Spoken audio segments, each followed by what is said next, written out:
Hello everyone, Vicki Achard here with Nature's Best Art. Thank you for joining me today. Today we're going to really warm things up in the craft room and we're going to be painting a beach scene. We went to Frankfort, Michigan, up North Michigan, our favorite place in the world, and saw this umbrella on the beach, and I thought that would make a real pretty painting. So we're going to be putting on our painting on a watercolor card, Strathmore 140-pound cold press. And I drew my picture, and I'm just going to show you. I actually do this for two reasons, to show you how I did it, and also so it would transfer on the on my watercolor card. And this is Loew Cornell transfer paper, and I lift it up to make sure I got it on the right side. Sometimes it's always dark side down. Okay, and I'm going to pencil this in very lightly, but I do want to pencil it in. I want to make sure I know these are the waves, you know, where that comes on the sand. I want to make sure it's light, but I want to make sure, yep, it's light and it's on there. I don't want to press too hard.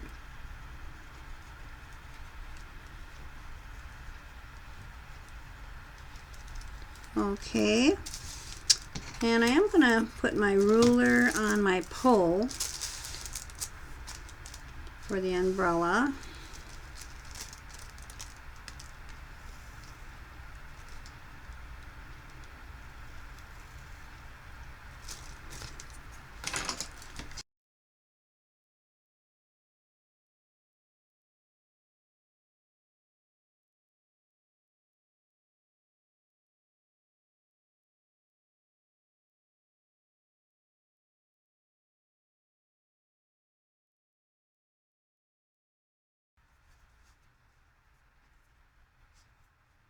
Okay, now I'm going to be putting some white with white crayon here, making white marks, and this is going to resist some paint that I'm going to be putting on in the water. It's going to create this look of the you know how when the waves come in and it creates some of this like foam looking stuff, you know, here and there right before it hits the sand. That's what I'm going to try to create here. I probably should tell you what my colors are going to be today. Okay, let's see, they're for the sky, ultramarine blue and cerulean blue. This is the ultramarine blue, and you want to put that on top. That's the darkest. I'm going to try to make my sky look very light today, because I wanted to make it look like it's a sunny day. And then this is the same for the water, the same two colors for the water. And the furthest away, the distance in the water, you start with ultramarine blue. And then the sand colors are going to be yellow ochre and burnt umber. And the umbrella, I'm going to be making permanent alizarin crimson. And a combination of Hooker's green and green gold by Windsor-Newton. Makes a real pretty lime color. And Hansa yellow deep. I'm going to be using my Payne's gray today for some shadowing. And then let's see down here, so you can see the towel is going to be Payne's gray, and the basket I'm going to make that Hooker's green and green gold mix, and permanent alizarin crimson on some parts of it. And the flip-flops I'm going to make Hooker's green and green gold mix. Okay, so not too many colors. I think there's about 8 of them there. Okay, to paint the sky, I put the water in first, then add my ultramarine blue, my cerulean blue, and I dab it with my Kleenex for the clouds, and I dry it. Now I'm going to paint the water, so I get that wet. Paint in the ultramarine blue first. And you can see that that is resisting the paint. using that crayon there. And I dry it.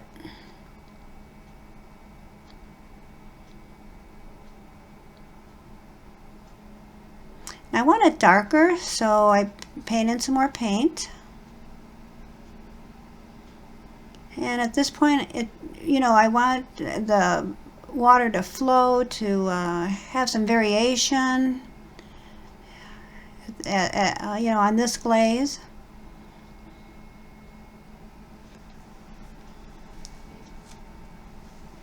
And I wanted my line straighter there. Thought I could get that a little straighter, so I went in with my paint, just made that straighter.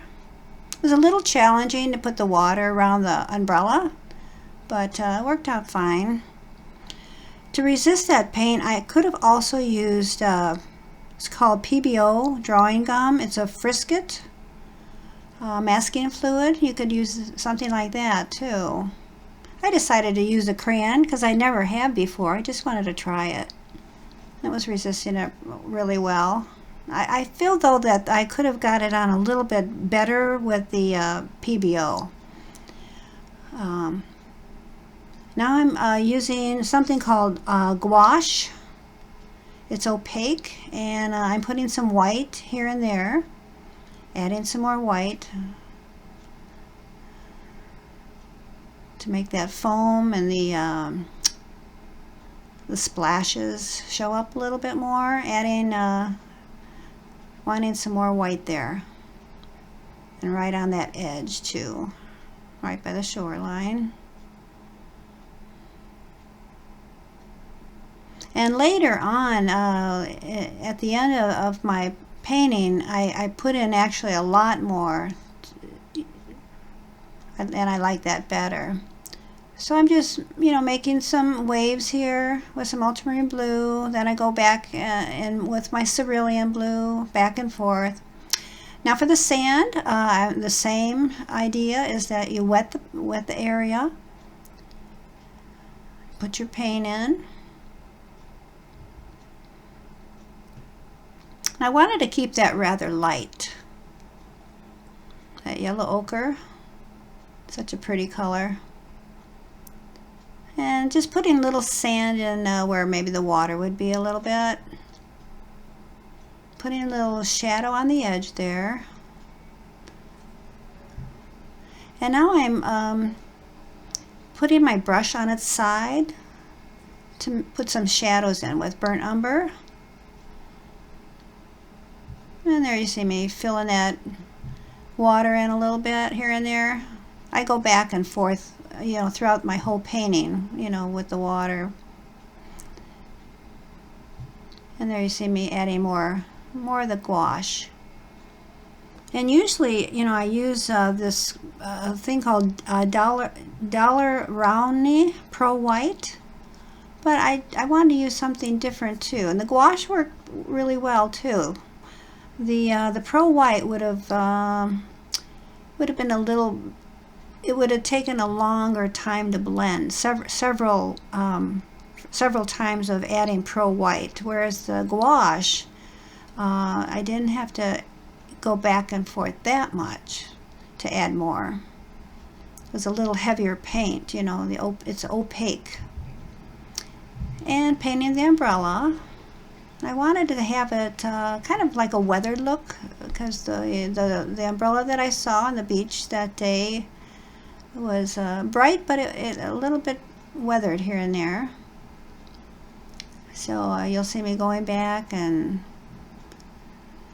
trying to get that effect. Now my pole isn't very straight right now, so what I do on my pole is I just take my brush, put a little water in there, get some of that paint off, and that's all you have to do in watercolors. Take some of that water and get some of your paint off. It's an easy fix.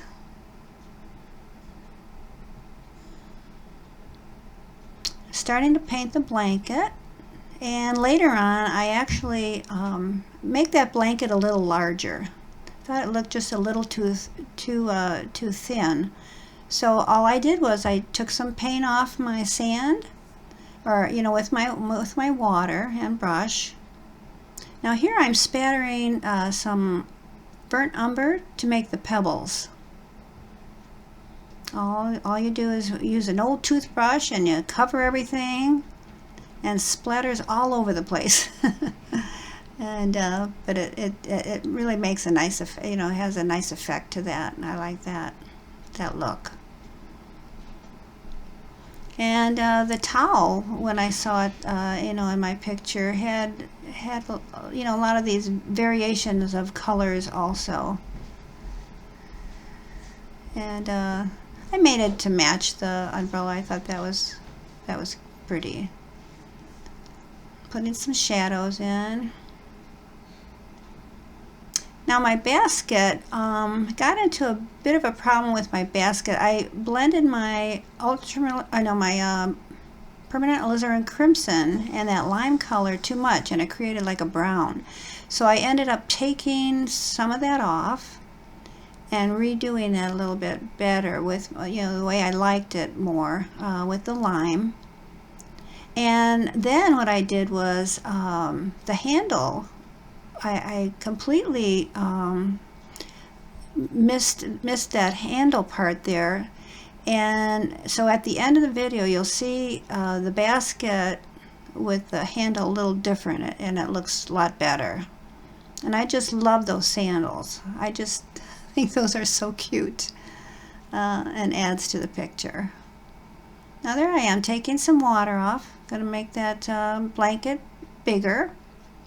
I mean the sand color off with my water there. And I think it looks better. And I'm fixing the basket there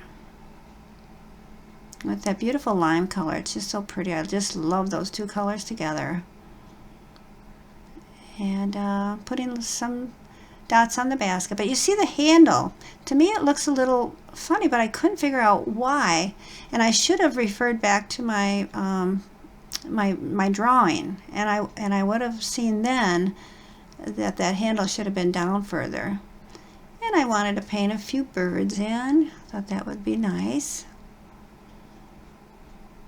Sign my name. Take my tape off. And I liked it, and like I say, at the end of the video you'll see that basket a little different. If you liked it, please give me a thumbs up. Please share it with a friend. And there's my basket with both of the handles where that one handle where it should go. So until next time, happy creating.